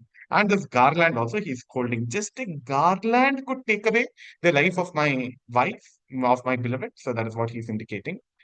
On the right, again, this is a painting by Ravi Verma. But here it is the story of Nala and Damayanti. Damayanti is sleeping. While sleeping, the Nala clads himself in a part of a sari, like you can very clearly see from here, and he goes away from there. He goes away from Damayanti, he abandons Damayanti. A story from Mahabharata, a very famous story from Mahabharata. So that is also seen to indicate that he's the king, that diadem is given on the top of his head. But here she is sleeping. Look at the body posture. And there she is dead. So look at the body posture there. So a good painter is somebody who can bring this kind of difference. So that is what the Chitra Sutra says. And finally, to conclude, it says, Yata Sumerus Pravaro Naganam, Yatandajanam Varudas Pradanaha, Yata Naranam Pravaraha Kshitishaha, Tata Kalanam Iha Chitra Kalpaha. Just like the Mount Sumeru is the best of the mountains, Garuda is the best among birds, the king is kind of the best among men, painting is the best among all forms of art. So the Chitra Sutra says this, and that is the conclusion of the Chitra Sutra. So I have drawn principles from Jayamangala commentary of on the Kama Sutra. I have drawn principles from Chitra Sutra of the Dharmottara Purana, also some principles from the Natya Shastra and the Dvanyaloka.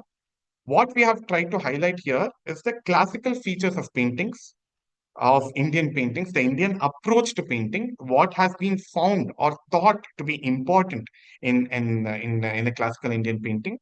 See, what was the first question? It is something which will give you joy. That is what Vajra started off with.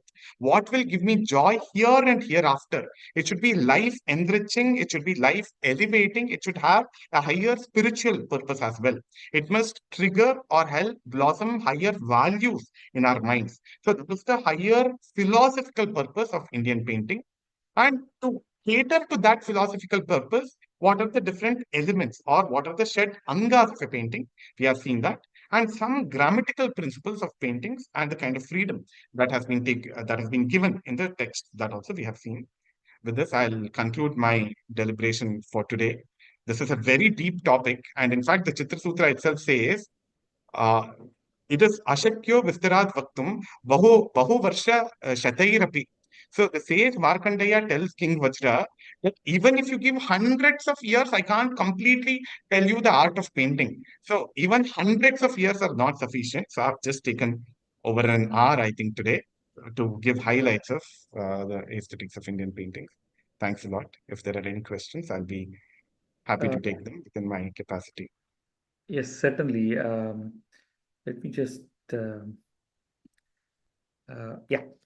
Uh, there are some questions. I will come to that. Gauri, you would like to Yeah, also? I just wanted to ask you, can you just very briefly say what is the big difference between Indian art and Western art, keeping these principles in mind, like? Or Okay. did they also more or less follow the same principles, like? Yeah. So in the Western art, all these things are there. Rupa Veda, lines, importance to colors, importance to transition between colors. So when I speak about Western art, I'm speaking about the classical Greco-Roman tradition. See, because Western art is not one thing. There are so many different schools even there. Right. So, what is the foundation of the Western school of painting? So, the ancient Greco-Roman paintings, like what you see in Pompeii in Italy, or what you see in ancient Greece, etc. The wall paintings, in those kinds of paintings. See, there is pottery painting, there is kind of painting, the line sketches in Egyptian pyramids, etc. Yeah. So the classical Greco-Roman paintings, they have all these features: Rupa Veda, Pramanani, Bhava, the emotive content, Lavanya Yojana, and Sadrishyam Varnika Banga. All of these are present. But what is absent is the stylized element. See, having multiple arms, having specific objects in the hands, and having specific bodily configurations. So that is what is called as Natya Dharmi in the Indian tradition. So the Indian representation of deities, for example, and the Indian sculpture, it is largely stylized. The Western art is largely realistic. Having said that, we are not trying to say that Indian art is devoid of realism. Indian art definitely had lot of realistic elements also. So that is what has been captured by one of the sub-varieties, which is called Satya. Satya is where it is a direct representation of nature or a direct portrait of a person. So realistic representation is also there and stylized representation is also there. But stylization is missing in the ancient Greco-Roman tradition. In the post-Renaissance, so what is Renaissance? It started happening in the 13th and the 14th century, with the coming of Michelangelo, Da Vinci, and others, Raphael, Titian, etc. in the Western tradition. It was the rebirth of the ancient Greco-Roman tradition. For 1,500, 1,300 years, it was called the Dark Ages in Europe. Painting and sculpture both were killed, unfortunately, because of the religious biases there. So, recoming of the Greco-Roman tradition that happened in the Renaissance painting, also Raphael, Titian, Botticelli, Caravaggio, etc. If you see their paintings, many of these principles can be applied there. But one other point to note is that in India, along with Prayoga, the Shastra, the theoretical tradition has also developed. In the West, starting from the BCs until the Renaissance period, even after the Renaissance period, there is no holistic work based on the painting itself. The theory of painting, the aesthetics of painting, one treatise which captures all the different dimensions, that is absent in the West. If I may just extend the answer, in fact, it may be a very shocking revelation. Samskrita Bhasha in the Indian tradition, Vyakarana has been there from the Vedic period. Panini's Vyakarana from 300 BC, 400 BC, it's been there. 600 BC rather, Panini's. The Greek language never had a treatise on grammar. I'm saying this having learned the classical Greco-Roman tradition. The earliest epic in the Greco-Roman tradition is that of Homer. Having read it in the original, I can say that there is no structured text on grammar. So in the Indian tradition, the Shastra and Prayoga both have developed. They have gone hand in hand. Lakshya and Lakshana. Lakshya is the artwork itself. Lakshana is the demarcating features or documenting it and passing it on for eternity. So that has been there in India. That's a wonderful Arjun, answer. Yeah, thank you. you made this point about, we have Ashtadhyayi or for even many other segments, there is always the grammar, defining grammar, and you don't have that for any of the other languages, which is quite surprising. And we see that being carried into Natya Shastra, Shilpa Shastra, and all the various texts that we are talking about. What you have taken today as Chitra Sutra and Manasollasa, etc., or even treatise for Kama Sutra with all its attendant topics. So that is really interesting. However, giving a grammar for a language or a sentence structure versus giving a sort of a grammatical outline for something which is a lot more artistic. There is so much more of, let's say, monodharma. That applies to music also. I'm sort of bringing that. Is that a sensible attempt at all? I'm talking about a sort of a meta question, actually.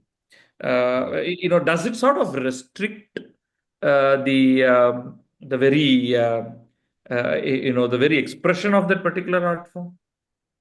Very good question. Very interesting question. It has been asked many times in the Indian tradition. The necessity of a Shastra for any performing art. Right. It could be dance or drama or music or painting or sculpture, any of this. Right? See, Shastra has been compared to the two banks of a river.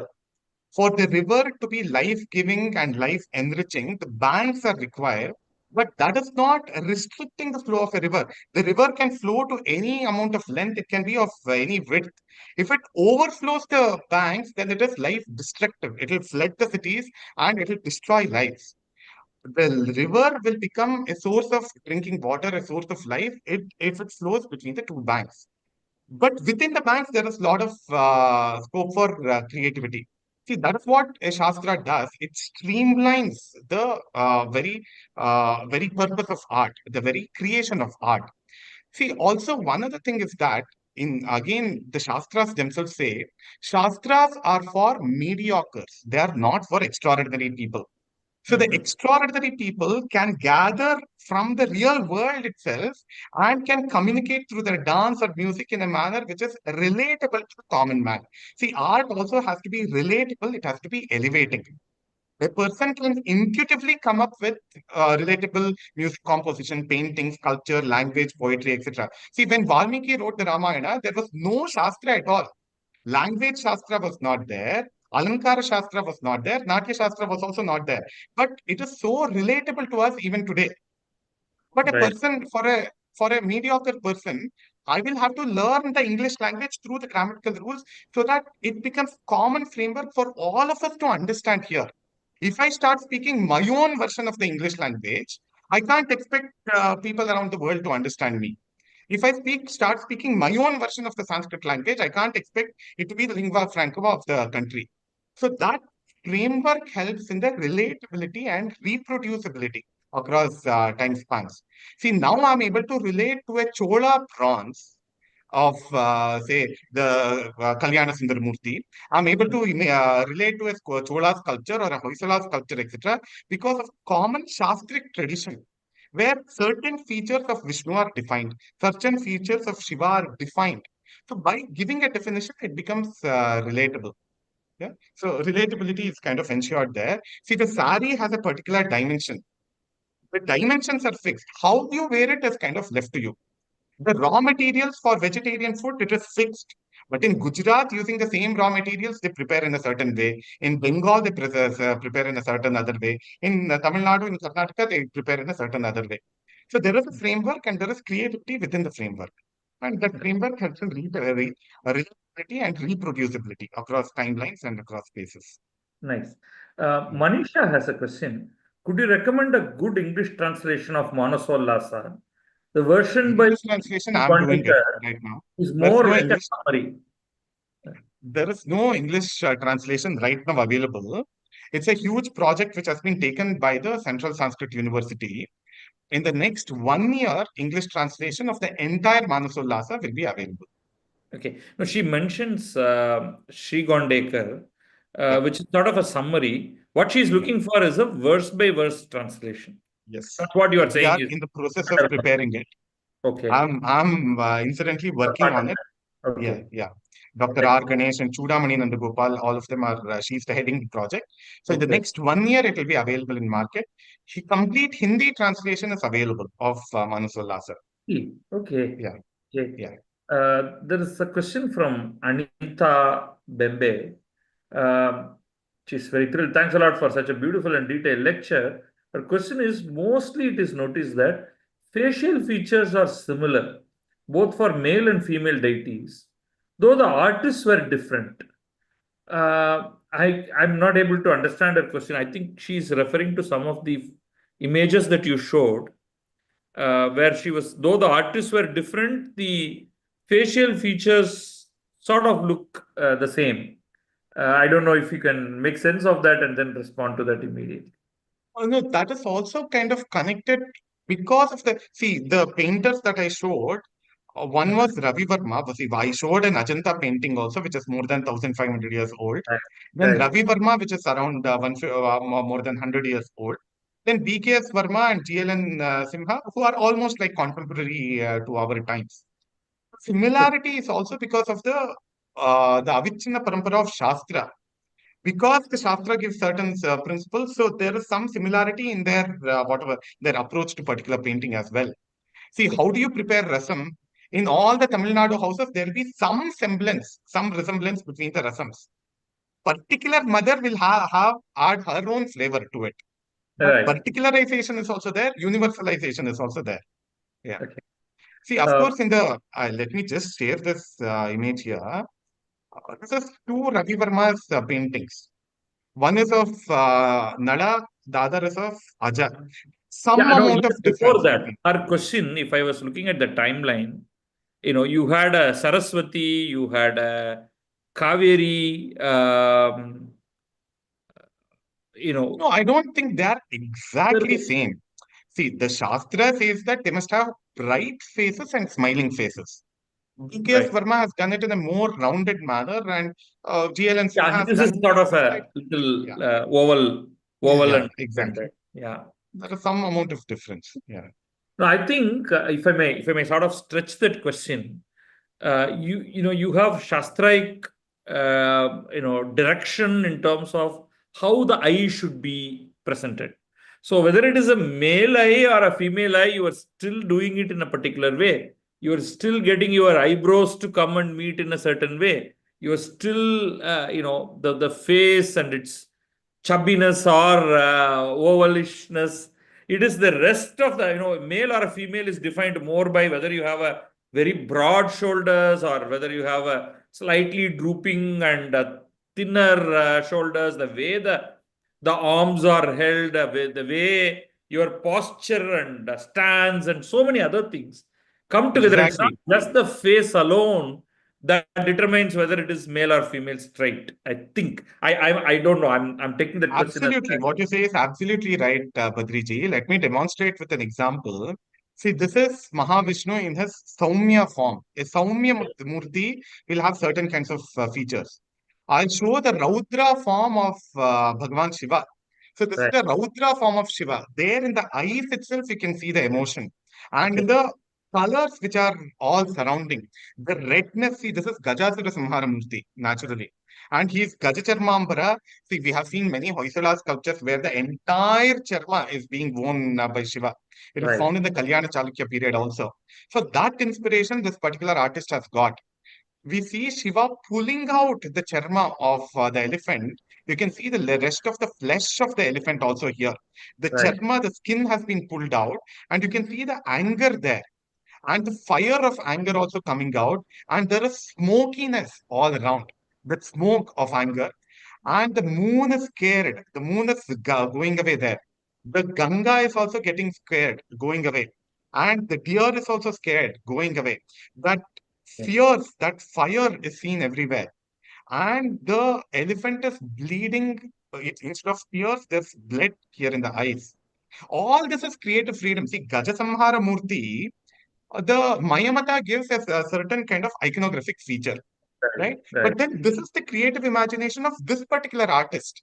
Absolutely. How the blood is oozing out from there, from the different parts of the skin, etc. And how the Chandra, the Ganga, and the deer, all of them are getting scared and going away. This is creative imagination. With framework, so much of creativity has been done, and Urtva Tandava of Shiva, the Ankusha, which is held by Shiva, all that can be seen here. Yeah. Okay, got it.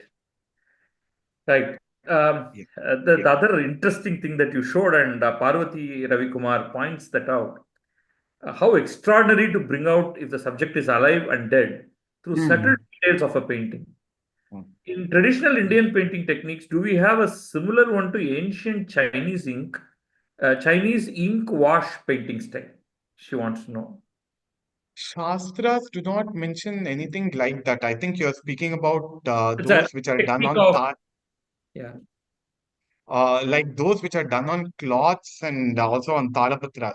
Well, see, although the Shastras do not speak about it, we have got illustrated manuscripts from at least 2000 years. Especially the Jainas, many illustrated manuscripts were there. And Okay. also the cloth painting, Patachitra was also there. The specific mention of ink painting I have not come across in any of these any of these traditional texts. Yeah, Yeah. from what you say, I would like to sort of extend that this was a question that I was about to ask. If it is a mathematical treatise, if it is a astronomical treatise, or generic linguistic grammatical work, I don't need an image. But if it is on Chitra, how do I, if not the original author of the text, at least the commentator would be forced to give some kind of an illustration. And how has it really worked? What kind of commentaries are there, and the manuscripts with illustration, and what is the earliest such a manuscript? Just to point out, in the mathematical manuscripts that I have seen in terms of course, images of later thing, you can see an Aryabhatiyam with the commentary of Bhaskara the first. You see, circles drawn, trigonometric lines drawn, so which is a little rough. Nevertheless, that attempt was there. We are talking 6th century or maybe early 7th century. So over to you. Right, right. Thank you. Very interesting question. See, especially in a treat. See, now at least for paintings, I can give some answer saying that on the manuscript you can do a painting. If it is Natya Shastra, how will you do it? You can't Yeah, capture dance on a piece of exactly. paper. And if it is music, you can't capture it on a piece of paper. At least Absolutely. painting is slightly more tangible Yes. than this, Yes. right? See, however, the Chitra Lakshana, I said that's the earliest available treatise on anything to do with sculpture and painting. The manuscript available to us today has no illustrations. The Vishnu Dharmottara Purana, the manuscript that we have today has no illustrations. And it is also unlikely that the earlier manuscripts had any kind of illustrations. But the point also is that, let me just give an example of the Saṅgīta treatises, the Saṅgīta-darpaṇa, for example, even the Natya Shastra, the Brihadeshi, etc. These treatises, for instance, they give the lakshana of a raga, the Saṅgīta-darpaṇa. The Natya Shastra does not even speak about raga. Jati is the word used there. The lakshana of a raga is given. But how to sing the raga, you must learn from a guru. How to transit between the ragas, etc. So just a definition is given there. See, Panini does not teach you how to speak the Sanskrit language. Yeah. You will have to pick it up from the environment. You will have to pick it up from the guru. He will give you the structures of a language, right? So similarly, the Shastra and Sampradaya, both will have to be kept in mind. The Shastra and Prayoga. So this Shastra you will have to learn under a practicing guru. Then Yes. what is seen in practice will kind of be corroborated with what the Shastra says. Wonderful. Yeah. But Wonderful. then just again to answer a little more elaborate answer, the Jaina treatises, especially the Jaina Puranas and some of the philosophical texts, they have illustrations of deities. They are not Shastra texts connected with the painting or sculpture as such. They are more like Puranic texts which they have got illustrations. I have seen illustrated manuscripts of Amarashataka, for example. It's a more than 1,000-year-old treatise on love poems. Very beautiful illustrations, line sketches on the Talapatras found from Orissa, from the Orissa region. But however, there are these Ragamala paintings belonging to the Jaipur, Mewar, and all those regions, at least about 400, 500 years old, where with the painting, the Raga Lakshana, the Raga Ragini Lakshana, and all that has been given in the form of a verse. So painting and verses are found hand in hand, right? So at least from about 600, 800 years, we have examples of Lakshana and Lakshya both given in the same manuscript. But with respect to Chitra Lakshana, Vishnu Dharmottara Purana, etc., we don't have treatises with example itself. We don't have manuscripts with the examples. Okay. Sort of similar to Parvati's question about the technique, there are a couple of more questions which are sort of technique oriented. One from Anita says, what kind of brushes were used? Were they using similar brushes or same for small paintings and large wall paintings? And the colors, are they vegetable colors? So this is one set of questions. Please tell us what the Shastra says. And okay, I will also add the next question and then you can take them both together. The question from Shivaram is that you briefly touched on Binduja, that is the dot technique. And also, lines, the way in which you create these graded colors, etc., as a defining form like lines, etc. Can you give examples? I don't know how you are going to show the examples, but we know there are plenty from Ajanta, which I'll just merely point out. But his question is, can you give examples? Also, does this have any connection to the impressionist genre of punctilism? I don't know what that word means, but Pointillism. Pointillism. Binduja has, maybe there's a spelling mistake, probably. Yeah. Yeah. Very good question. Yeah, Binduja, it is seen in both Tanjavur and Mysore style of paintings. Just give me a moment. I have examples with me. Okay. That born out of dots. Just a moment.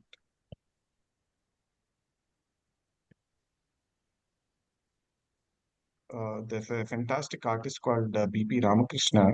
In his paintings, we find this. Just a moment. So this is, I mean, the examples that I'm showing, of course, are from the later period, that is the recent days, the Mysore style painting. But it has a history of at least about 500, 600 years, starting from the Vijayanagar period, from the Virupaksha temple in Hampi. We find it, yeah. See here, this is all Binduja. The dot work is found there. What you see here. So this is Devi Saraswati, of course, in the Mysore style. And there is a lot of inlay work and dot work also, like you can see here. The inlay, the ivory inlay is seen. And much of it is out of dot work. And there are lines and dots both are seen. If you see all these parts, like dot work is there. Yeah. So impressionism is where you have loose brush strokes. So from a distance, you can get the idea of the entire thing. But if you zoom in, it will just look like discrete You can brush see all the strokes. points. Yeah. Yeah. Van Gogh, Monet, Manet, etc. All of them were of the Impressionist school. As a subset of that, pointillism, as an outgrowth of that, pointillism also developed. Then those principles have also been mentioned in our Shastras. Those kinds of impressionistic brush strokes, and also the point paintings that has been spoken about. But even in the pointillism, the Binduja kind of thing, the Varnika Bhanga, that is transition between colors, is also there. Even if it is points, the transition between colors is still present there. And that's true of Impressionism as well. Right Okay. now, with regards to the colors, mineral colors and organic colors were used, whatever is derived out of nature, that was used. And see, another point here, although a deviation, this is a very beautiful insight given by Dr. R Ganesh. See, in the Vibgayar colors, Vibgyor, Vibgayar colors, whatever comes in the middle of the spectrum, that is VIBGY, BGY comes what comes in the middle of the spectrum. And this BGY, blue, green, and yellow, are the colors which are largely available in nature. Blue sky, blue waters, greenery all around us, and yellow, the desert sand or the beach sand, etc. Yellow. Or even a Fresh, leaf when it becomes dry, the sort of Or leaf when it sunlight, becomes huh? yellow dry. Sun itself. Yeah, sun itself, that yellowish Yeah. tinge it has got. In Yeah. that entire spectrum of 7 colors, BGY are exactly in the center. And they have that effect of Saukumarya, or that pleasantness, Madhurya can be got. See, expansive blue sky gives us very pleasant feeling. Imagine the sky going R, red, Vib Gayar, R comes at the end. Entire sky going red is going to be very disturbing to an onlooker, right? Or the entire sand being red in color, it's going to be very disturbing. Or imagine all the trees around us having only red leaves. That kind of cringing, or the sankocha is the guna which it will result in. P, G, and Y, they are natural colors which are more easily psychologically relatable to human beings as well. And the Shastras also speak about B, G, Y, black and white, as kind of fundamental colors, which are derived from nature, from minerals and from plants, flora and fauna. Although this is kind of banned today, that's a way of deriving yellow. So the yellow was derived by feeding a cow with mango leaves. Again and again, mango leaves the cow is fed. And the milk which it gives out, there's a process which is associated with that, finally through which the yellow color is derived. The calf also has to keep on extracting that, and from the calf's mouth, the milk which it has half drunk, that milk would be extracted, and the yellow color used to be derived. So today it is banned, saying that it is ill treatment of animals. That has been there in tradition. Some of these kinds of colors, yeah. And also with respect to brushes, different techniques are mentioned. But also the point is, it has been known from the Guru Parampara. It's something similar which has been known to us today. See, this is a typical question asked with respect to temple architecture also. You told of the Shadvargas, Adhisthana, Bitti, Prastara, Griva, Shikara, Stupi. Right. What are the instruments, tools used to do it, used for doing it? The Shastras give only a few names of tools. But how to use it, how much to use it, it must be known from the Parampara.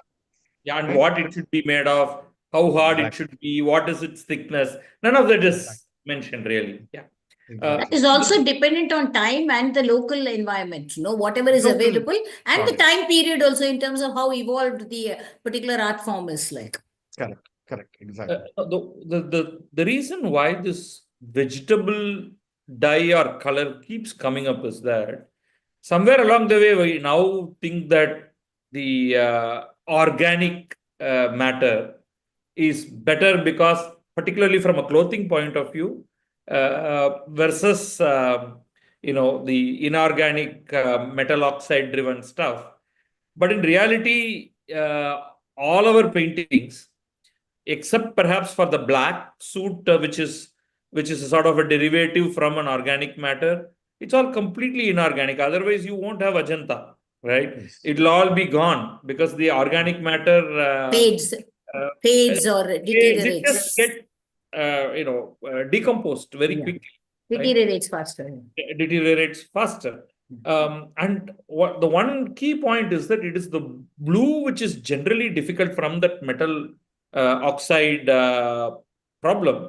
So, which is why Afghan region was Lapis very lazuli. popular, because we could get hold of lapis lazuli Lapis lazuli. from there. Correct. And it was going all over the place. Everything else you were getting from wherever you were getting Yeah. green, you were Egypt, getting yeah. yellow ochre, you were getting red. You're I getting think all. Egyptians were the only people who probably beat this game and got their own blue Yeah. in whatever manner and used it. So, Yeah. Absolutely. Nice. Wonderful. Now, I think we have sort of covered all the questions that our viewers had asked. So, just to round up, maybe one or two key points to touch upon. If you look at the style variation, right? The Western art form, that Greco-Roman, and then subsequently the same ideas that go into the European art form. So we have some standard terminology, and we talk of something as classical, and then there is only a sort of a downward movement. You talk of Baroque and all that stuff. yeah. Is that really applicable in the Indian context? One. Two, just as a continuation of it, even now, when we look at, let's say, Gupta or Pallava or parts of early Chola, they stand out in terms of aesthetics. I mean, Classic, yeah, we have yeah. not really talked about that classicism part of it. Whether it is subjective or not, I don't know what your views are, but you can clearly see.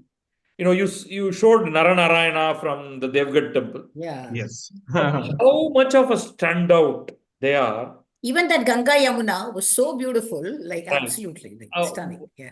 Why is it that we find the later versions slightly not up to that mark of Gupta or that of Pallava? And Yeah. is there anything that the Shastra is saying about this is more beautiful, this is less beautiful? Yeah. Absolutely. Very good question. Thanks a lot, Sheshadri Badriji. Yeah. So all the examples that you mentioned, the Gupta art, the Chola, whatever murals, the Lepakshi murals that you see on the ceiling, etc., they have all the such features. Rupa Veda Pramanani, Bhava Lavanya Yojanam, Sadrishyam, Varnika Banga. All of these are there. However, take for example, Varli painting. Varli, right? It is just lines. The bhava is missing, the emotive content that can't be seen. I think the facial expression is missing because of the presence of only lines. Nobody see it's a very good craft. It's much more easier, if I may put it that way, to do it than compared to something like the Ajanta painting or the Chola early painting, or even in the Kanchipuram, the Kailasanatha temple, you find remnants of Yeah, paintings remnants. there. Yeah. So compared to that, they have stood the test of time because the rasatva there. The rasa is the kind of the standing parameter. Only lines. See, in Worli paintings, we have got only lines. There are certain kinds of modern kind of paintings where it is just splash of colors. The contemporary art or modern art, where you just splash colors, there are no forms at all, right? So when all of these come together, it will have an elevating effect on the audience, and then it will stand the test of time.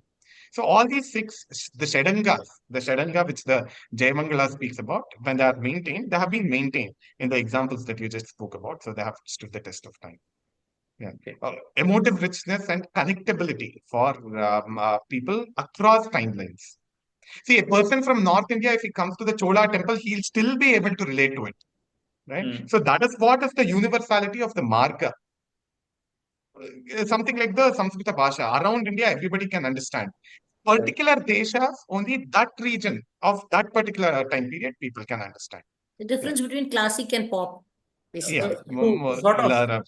Yeah, To sort of just touch on that one point, did the art form deteriorate from the heights, particularly, let's say, post Vijayanagara period?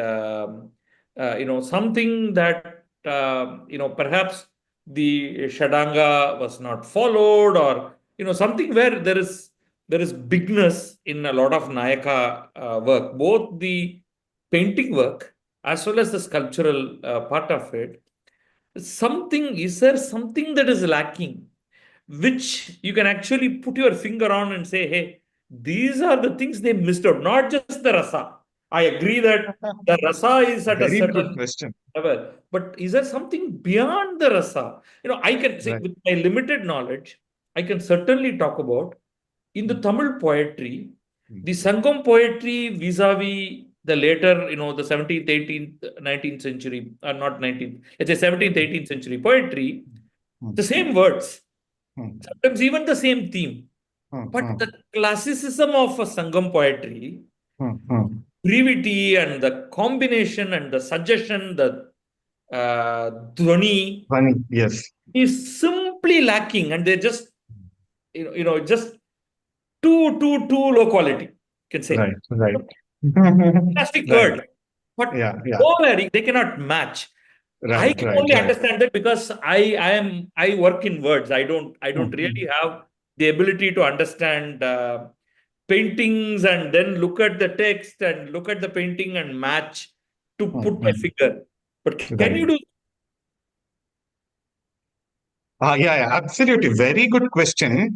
Yes, in a sense, the classicality has kind of deteriorated post Vijayanagar period. One thing is the pramana, the loss of pramana.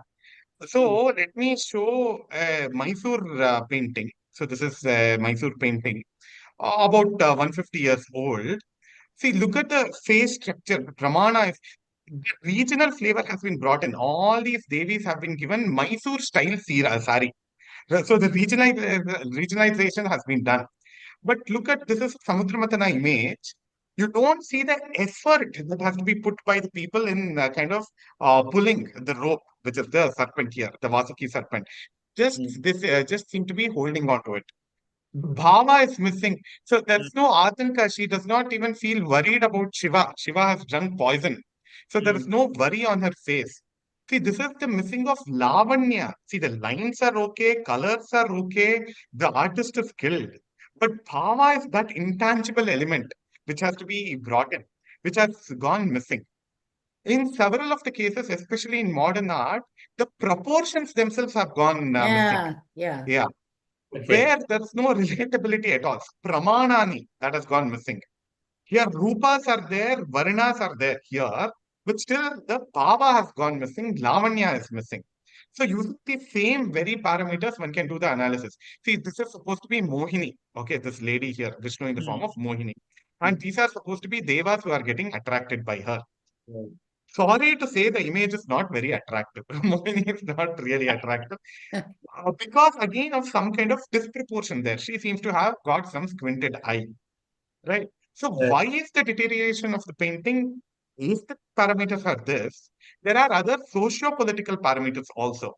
Who ruled the country then? Who were the invaders? What was the dominating spirit? How much of freedom for creativity was there? So all those are the socio-political parameters which led to the uh, degradation, if I may say, of the classicality of painting. But still, even in the Mysore style, Tanjavur and Surapura style, there are good examples. In pockets, they certainly survived, right? And of course, from Ravi Verma, there is some kind of a renaissance. Ravi Verma and M.V. Durandar and Indra Sharma, a particular school there. And in Karnataka, V.K.S. Verma, G.L.N. Sima, etc., that classicality has been brought back from the examples that I showed. Yeah. So there has been a deterioration, and there was the new renaissance also, one must say. Yeah. Thank you. I think I have gotten some answers for some of the questions that I had. Gauri, any further questions? No, I think that was a wonderful lecture. And even though I am hearing most of it the second time, it was equally enlightening. Thank you, Arjun. That was a wonderful lecture. And Wonderful, wonderful. yeah, Thank wonderful. you. It was Thank you. Thank you so much. Yeah. particularly the question and answer session, of course, right through the lecture, the clear, quite a few people pointed out the Sanskrit shlokas and then relating and giving meanings and then Yeah. the See, it's entire. it's a very complicated and abstract subject, but you articulated it really well and made it relatable with the images and that also for modern artists. If you had taken an old painting, it would have been like, Exactly. okay, it So was all then. By taking a it would have modern been artist easy to and easy to pick few from Ajanta, few, yeah, the Chola and yeah, whatever remnant paintings But the fact that you used, and particularly, the standout is, of course, the dead Saraswati. person and the sleeping No, person. no, even the Saraswatis were beautiful. One with sun and moon at the two sides. Very, very beautiful. Very good. Thank you, Arjun, for a Yeah, wonderful it was lecture. wonderful. Yeah, wonderful. That was All wonderful. enjoyed it, all the viewers and Yeah. those who are going to keep seeing this in the coming days. Yeah. Thank you once again from Yeah, Tamil. thank you. Thanks a lot. Yeah, thank you. So, My pranams to all the great artists in the Indian tradition and the great scholars who have written the Shastras. It's because of them that we are able to enjoy the beauty. Thanks a lot for DHT for the thank creating this you to platform. you is that you are bringing it to us in an accessible manner. Exactly. Yeah. That's the that itself is a phenomenal effort. Yeah. And thank you specifically for that. Otherwise, it is not accessible to us at all. And as you correctly said, the Shastras allow the connoisseur to appreciate art better, and that point was elucidated really well in your talk today. Really. Thanks a lot. Thank you, Gauriji, Badriji, and all the audience. Thank you. Listening today. And for the viewers, we have our Prekṣaa Kacheri coming up on a very interesting topic, middle of this month. And then again, we will be meeting in our next month monthly lecture. So, keep closely following. We will be sending details to you over email and in our website and on the YouTube channels, etc. So, see you with Prekṣaa Kacheri later this month. Thank you. Yeah, all of you, please make it a point to attend Prekṣaa Kacheri either